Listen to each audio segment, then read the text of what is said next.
नमस्कार। घटना चक्र बुक वीडियो के इस शैक्षणिक मंच पर आपका स्वागत है। हमारा उद्देश्य है ज्ञान को सरल, स्पष्ट और सुलभ रूप में आप तक पहुंचाना।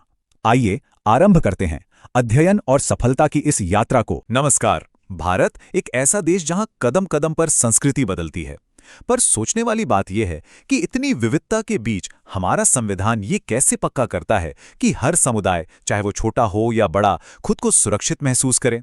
तो चलिए आज इसी पर बात करते हैं और भारत में अल्पसंख्यकों के संवैधानिक अधिकारों को थोड़ा आसान भाषा में समझते हैं। तो चलिए सबसे पहले इसी बड़े सवाल को पकड़ते हैं। एक देश जिसमें इतनी अलग अलग तरह की आबादी है, वहां संविधान एक बैलेंस, एक संतुलन कैसे बनाता है? और देखिए, ये सिर्फ कोई कानूनी सवाल नहीं है, ये तो सीधे सीधे भारत के सामाजिक ताने बाने से जुड़ा है। देखिए, सबसे पहली बात जो समझनी है वो ये है कि संविधान जो हमें आज़ादी देता है, यहाँ तक कि हमारे जो मौलिक अधिकार हैं वो अनलिमिटेड नहीं है। मतलब ऐसा नहीं है कि उनकी कोई सीमा ही नहीं है। उन्हें एक बड़े दायरे में देखना होता है, जहाँ एक इंसान के अधिकार को समाज के दूसरे लोगों के अधिकारों और भलाई के साथ बैलेंस करना पड़ता है। चलिए एक उदाहरण से समझते हैं। आर्टिकल 26 को ही ले लीजिए। ये धार्मिक समूहों को अपने मामलों को मैनेज करने की आज़ादी देता है, जैसे कि वो अपने संस्थान बना सकते हैं, संपत्ति रख सकते हैं। लेकिन जैसा मैंने कहा, ये आज़ादी कोई ब्लैंक चेक नहीं है। और यहीं पर वो सीमाएं आती हैं, वो बैलेंस आता है। संविधान साफ कहता है कि इन आज़ादियों का इस्तेमाल करते वक्त 3 चीज़ों का ध्यान रखना होगा। पब्लिक ऑर्डर यानी कि लोक व्यवस्था, मोरालिटी यानी सदाचार, और हेल्थ यानी स्वास्थ्य। मतलब इन्हें खतरे में नहीं डाला जा सकता। ये एक तरह का सेफ्टी वॉल्व है जो ये पक्का करता है कि धार्मिक आज़ादी से समाज का ताना बाना ना बिगड़े। अच्छा, तो ये तो हो गई सीमाओं की बात। अब आगे बढ़ते हैं और उन मौलिक अधिकारों को देखते हैं जो हर एक नागरिक के लिए हैं। मतलब सबके लिए बराबर हैं, चाहे कोई किसी भी बैकग्राउंड से आता हो। यहाँ पर आर्टिकल 16(2) और 2(3) जैसे प्रावधान बहुत बहुत जरूरी हो जाते हैं। एक तरफ 16(2) ये पक्का करता है कि सरकारी नौकरी में किसी के साथ धर्म या जाति के आधार पर भेदभाव ना हो, और दूसरी तरफ आर्टिकल 23 इंसानों की खरीद फरोख्त और बंधुआ मजदूरी जैसी चीज़ों पर रोक लगाता है। ये सिर्फ कानून की बातें नहीं हैं, ये हर नागरिक के सम्मान और गरिमा की गारंटी है। तो ये तो वो अधिकार हुए जो हम सब के लिए हैं, लेकिन इनके साथ साथ हमारा संविधान ये भी मानता है कि कुछ समुदायों को शायद थोड़ी अतिरिक्त सुरक्षा की जरूरत पड़ सकती है। और यहीं से बात शुरू होती है अल्पसंख्यकों के लिए बनाए गए विशेष अधिकारों की। तो सवाल उठता है कि ये स्पेशल फायदे हैं क्या? आखिर वो कौन सी अतिरिक्त सुरक्षा है जो संविधान अल्पसंख्यकों को देता है? देखिए, मुख्य रूप से 2 बड़े फायदे हैं। पहला कि वो अपने खुद के एजुकेशनल इंस्टीट्यूशंस यानी शिक्षण संस्थान खोल सकते हैं और उन्हें चला सकते हैं। ये अपनी भाषा और संस्कृति को बचाने के लिए बहुत जरूरी है। और दूसरा, उन्हें प्रधानमंत्री के 15 सूत्रीय कार्यक्रम जैसे कुछ खास सरकारी प्रोग्राम्स का फायदा मिलता है। अब यहाँ एक बहुत ही दिलचस्प और जरूरी फर्क है, इसे जरा ध्यान से समझते हैं। देखिए, एक है आर्टिकल 29(2).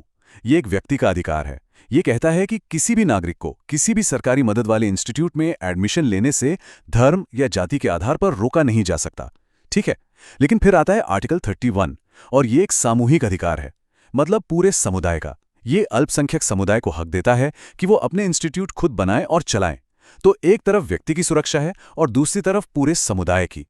और यही आर्टिकल 30(1) की सबसे बड़ी खूबी है। ये सिर्फ कागज पर लिखे शब्द नहीं हैं, बल्कि एक पक्की गारंटी है कि अल्पसंख्यक अपनी सांस्कृतिक और शैक्षिक विरासत को न सिर्फ बचा सकते हैं, बल्कि उसे आगे भी बढ़ा सकते हैं। लेकिन इन सब बातों से एक और बड़ा और दिलचस्प सवाल खड़ा होता है। एक तरह की संवैधानिक पहेली कि आखिर ये अल्पसंख्यक या माइनॉरिटी है कौन? किसे माना जाएगा अल्पसंख्यक?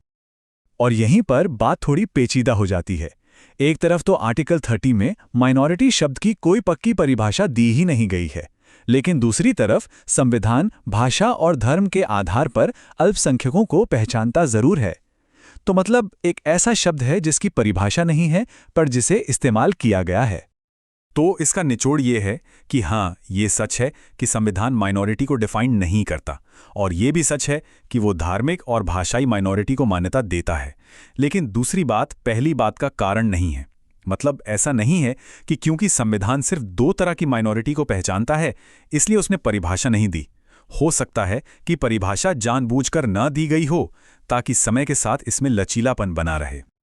तो ठीक है, हमारे पास ये सारे अधिकार हैं, पर क्या हो अगर इन अधिकारों का उल्लंघन हो, अगर इन्हें कोई ना माने तो?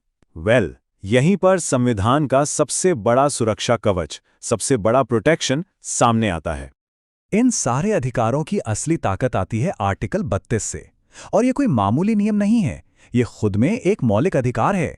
इसे संविधान की आत्मा भी कहा गया है। ये हर नागरिक को वो ताकत देता है कि अगर उसके मौलिक अधिकारों का हनन हो तो वो सीधे सुप्रीम कोर्ट का दरवाजा खटखटा सकता है। सोचिए कितनी बड़ी बात है ये। तो कुल मिलाकर हमने क्या देखा? हमने देखा कि भारत का संविधान कैसे आज़ादी और उसकी सीमाओं, सबके लिए बराबर अधिकारों और अल्पसंख्यकों के लिए विशेष सुरक्षा के बीच एक बहुत ही नाजुक बैलेंस बनाता है। और इस पूरे सिस्टम की गारंटी है आर्टिकल 32। लेकिन आखिर में एक सवाल तो रह ही जाता है। संविधान ने तो एक मजबूत ढांचा दे दिया है, पर इन अधिकारों को कागज से उतारकर असल जिंदगी का सच बनाना, ये तो एक लगातार चलने वाला सफर है। तो सोचने वाली बात यह है कि एक समाज के तौर पर हम सब मिलकर ये कैसे सुनिश्चित करें कि ये सुरक्षा हर नागरिक के लिए सच में काम करे।